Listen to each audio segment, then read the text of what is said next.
రాయారెడ్డి పైన rowdy sheet 1962లోనే పోలీసులు నమోదు చేశారు.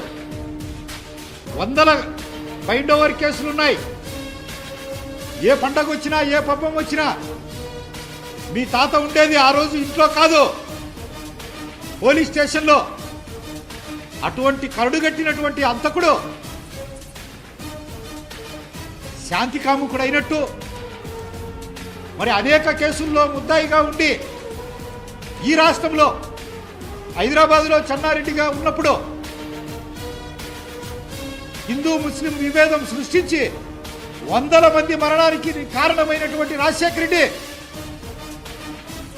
మీ వారు శాంతి ప్రవచనాలు చెప్పే అహింసామూర్తుల మీదేదో రాజకుటుంబం అయినట్టు, హరిశ్చంద్రుడి వంశమైనట్టు, ఈ దేశ స్వాతంత్రం కోసం సర్వస్వం ధారపోసినటువంటి స్వాతంత్ర సంగ్రామ సమర యోధుల కుటుంబం అయినట్లు ఈరోజు చెప్తా ఉండవు.